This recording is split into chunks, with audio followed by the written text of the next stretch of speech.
Government ప్రస్తుత సంక్షోభ పరిస్థితుల్లో డాక్టర్లు నియమించలేకపోతే, సిబ్బంది నియమించలేకపోతే మేమే ఆ డాక్టర్లని సిబ్బందిని నియమించి అచ్చమైన సేవ నిజంగా వచ్చే పేద ప్రజలకు ఆ సేవలు అందించాలనే ఒక కృతనిశ్చయంతో ఉన్నాను.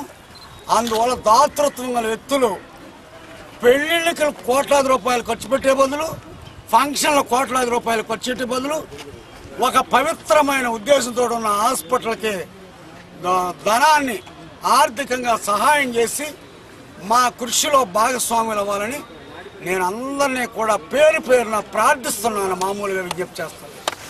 మా గురుగారు ఆర్ఎస్ఆర్ మాస్టర్ ఆధ్వర్యంలో మరి జనరల్ హాస్పిటల్లో స్వచ్ఛ భారత్ చేసి ఇక్కడంతా కూడా సైట్ లెవెలింగ్ చేసి మంచి గ్రీనరీ ఉండే విధంగా హాస్పిటల్ యొక్క వాతావరణం ప్రతిబింబించే విధంగా దీన్ని తయారు చేయాలని చెప్పి ఆయన మంచి తలంపుతో ఈ కార్యక్రమాన్ని చేపట్టారు.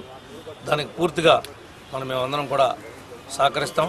జిల్లా కలెక్టర్ గారి దృష్టికి కూడా తీసుకుని వెళ్ళి ఇది ఏదైతే లో లెవెల్ ఉందో ఆ లో లెవెల్ ఏరియా అంతా కూడా నీరు చెట్టు కింద మొత్తం అంతా కూడా లెవెలింగ్ చేసి నీట్గా రోడ్లు గార్డెను డ్రైనేజ్ సిస్టమ్ డ్రైనేజ్కి పెట్టి ఈ హాస్పిటల్లో ఏ పక్కకి వెళ్ళినా సరే మరి ప్రతి ఒక్కరూ కూడా క్లియర్గా కనబడే విధంగా మరి ఎన్ని ఎకరాల స్థలం ఉండి కూడా దీన్ని ఇప్పటి వరకు కూడా ఒక ఎడారిలాగా వదిలేశారు. దీన్ని ఇక మీదటైనా దీనికి మంచి ఒక రూపం మా గురుగారు ఏర్పాటు చేస్తారని చెప్పి మనస్ఫూర్తిగా ఆశిస్తూ తప్పనిసరిగా ఆ కార్యక్రమాన్ని మేమందరం కూడా భాగస్వాములుగా ఉండి ఆయన ఏం చెప్తే చేయడానికి మేమందరం కూడా సిద్ధంగా ఉన్నామని చెప్పి ఈ సందర్భంగా తెలియజేస్తాం.